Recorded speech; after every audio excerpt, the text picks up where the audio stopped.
여러분 안녕하세요. 행운의 신 사주풍수입니다.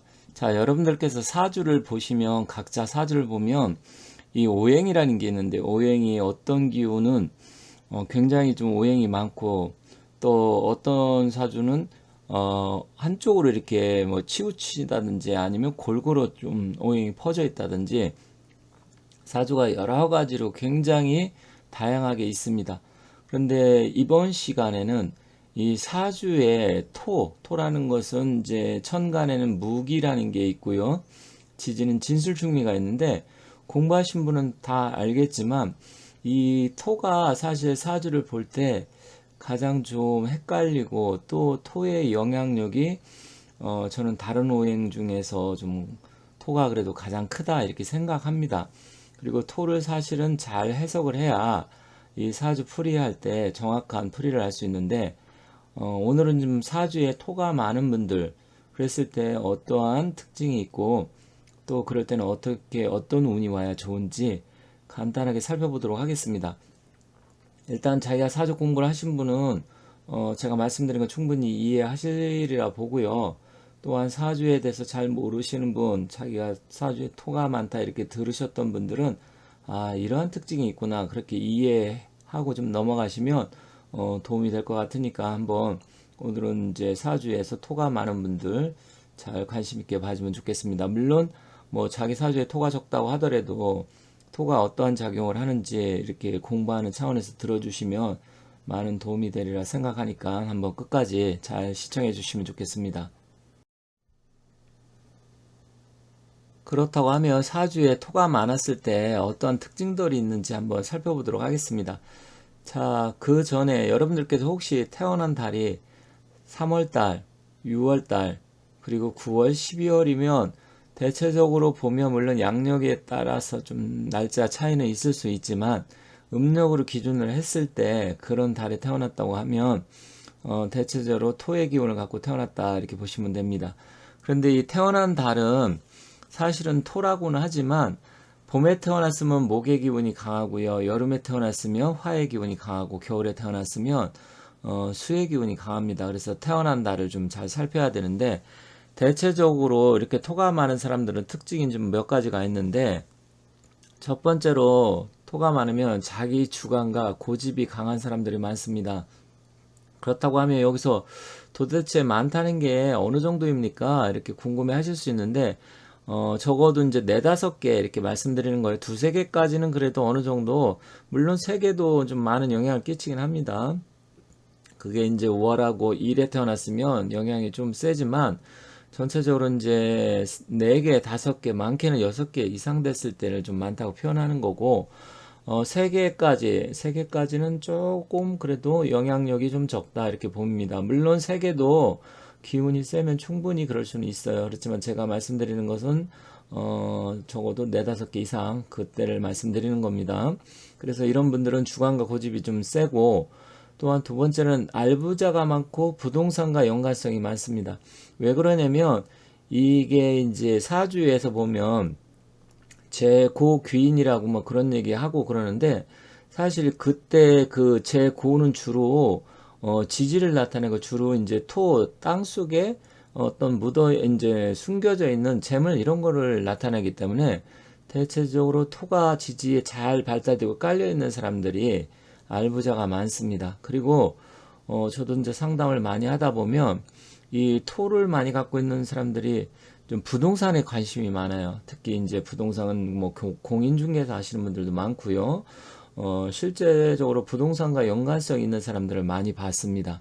그래서 대체적으로 보면 부동산하고도 인연이 있다. 왜냐면 토 자체가 토지 부동산이잖아요.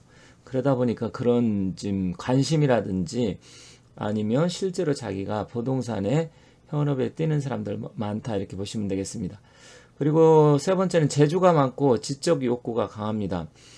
이 얘기는 뭐냐면 이 화개살이기 때문에 화개살은 예술성, 뭐 종교성, 어떤 제조, 물론 도화살도 있어야 되지만 주로 진술충미는 화개살이에요. 그러다 보니까 재주가 많고 지적 욕구가 좀 강한 사람들이 많습니다. 그래서 어떤 뭐 공부라든지 아니면 역학이라든지 풍수 명리학 이런 쪽 아니면 종교적인 공부 이런 거를 좀 많이 하고 학문적인 공부 이런 거에 대해서 관심이 많습니다. 그래서 재주도 많고 지적 욕구도 강하다. 그리고 또 종교적인 성향이 강합니다. 그래서 보면 주로 진술충미가 많은 사람들을 보면 우리가 이제 백호대살 뭐 이런 이야기 하잖아요. 그래서 백호대살 이런 건 주로 토가 많은 사람들이 백호대살 아니면 괴강살 이렇게도 하는데 또 화개살이 좀 강하다 보니까 주로 종교적인 성향이 강한데 그 중에서도 기독교보다는 불교가 좀 많고요. 그 다음에 천주교, 기독교는 조금 떨어집니다.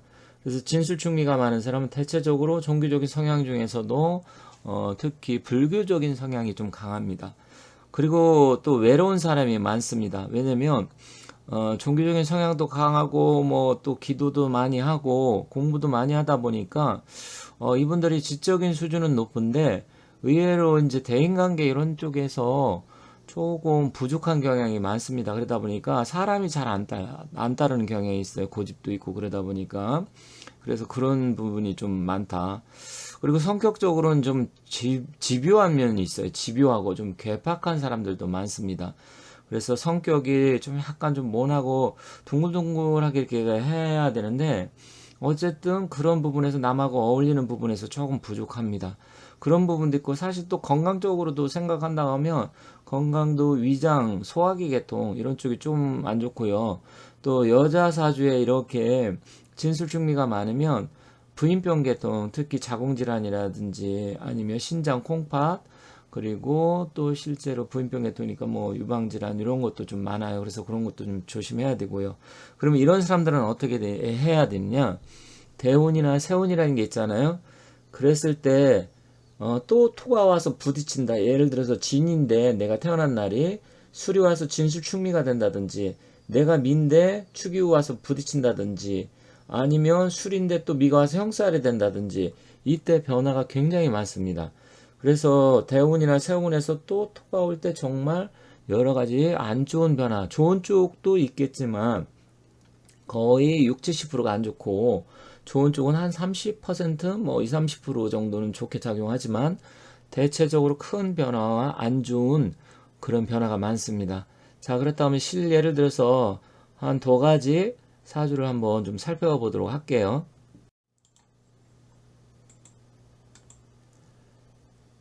여기 보시면 간목에 토가 많은 사주. 그러니까 태어난 날 일간이 간목이니까 간목은 우리가 큰 나무로 볼 수 있잖아요. 근데 다행히도 이제 갑진일주이기 때문에 이 진토는 약간의 습토입니다. 습토여서 일단 뿌리는 잘 내리고 있는데 지지 보면 이렇게 진술미로 되어 있어요. 양띠에 태어난 날이 술월, 그것도 경술월.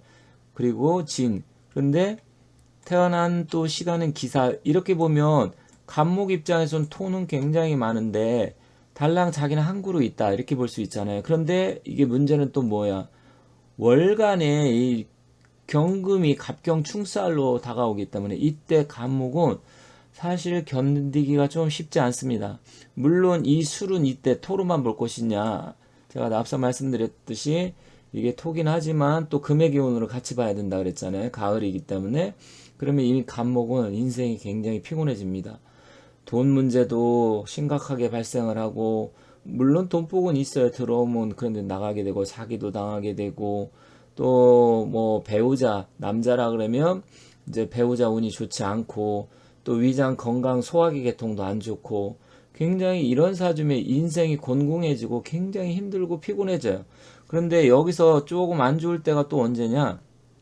여기 개축대운에 보면 축대운이 올 때, 물론 개축 같이 봐야 10년으로 보지만, 특히 이제 지지가 조금 영향력이 더 세다고 보니까, 그러면 축진 팥살에 이때, 어떤 뭐 돈이 깨진다든지, 부모님이 돌아가신다든지, 특히 아버지, 아니면 배우자하고 사이가 안 좋아서 결혼한 사람이 이혼한다든지, 아니면 그런 일이 안 발생하면 건강이 나빠진다든지, 개종을 한다든지 굉장히 변화가 많아요. 그렇지만 전체적으로 다행히 이 사람은 신의 임자, 개축, 갑인, 을묘대운인데 물론 임자대운도 아예 나쁜 건 아니지만 일단 제일 좋은 것은 갑인, 을묘 이렇게 대운이 왔을 때 굉장히 좋습니다. 그래서 이렇게 자기가 태어난 날이 간목일 때, 아니면 뭐 을목도 마찬가지지만 진술충미가 이렇게 많이 온다. 그러면 결론적으로 간목이나 을목 이때 올 때가 굉장히 좋습니다. 만약에 내가 태어난 날이 개수나 임수다. 그랬을 때는 일단 임자 아니면 신의 대운 이때가 좋겠죠. 그래서 태어난 날이 일간이 어떻게 되느냐에 따라서 좀 달라지긴 하지만 이렇게 토가 많았을 때는 일단 토를 누르는 힘이 올 때가 좋습니다. 그래서 이러한 부분을 참고하시되 이 사주 물론 이제 이런 사주가 있겠죠. 예시를 들은 건데 이제 그런 분이 혹시 볼지는 모르겠지만 보통 자기 사주가 목의 기운을 갖고 태어났는데 이렇게 지지에 토가 많다. 그랬을 때는 가급적이면 같은 목의 기운이 올 때가 제일 좋고요. 그 다음에 수의 기운이 올 때가 좋다는 점 참고하시면 되겠습니다. 그러면 여기 한번 사진을 한번 보세요. 토가 많은 사주인데 이제 물상론이라는 것은 뭐 자연이라든지 어떤 사물의 사주를 비유하는 거죠. 자, 왼쪽에 보면 지금 사막 황무지처럼 있는데 조그만 뭐 이게 풀인지 나무인지 정확하게 잘 모르겠습니다만 큰 굉장히 이제 흙이 많은데 나무가 거의 없잖아요. 볼 때 굉장히 뭔가 좀 쓸쓸하면서 황무지 말 그대로 굉장히 좀 안 좋게 보이잖아요. 이럴 때는 여기에 이렇게 터가 굉장히 넓고 흙이 많을 때 그럼 텃밭에 나무나 과일이나 곡식을 길러야 되잖아요. 그런데 없어. 그런데 여기 만약에 나무가 많다 그러면 어떨까요? 굉장히 보기도 좋아지고 결국은 그게 뭐 식량이 됐던 과일이 됐던 결국 그게 우리 이제 사람한테 도움을 주는 거잖아요. 그래서 여기서는 일단 그림만 봐도 나무가 있어야 된다. 오른쪽도 마찬가지예요.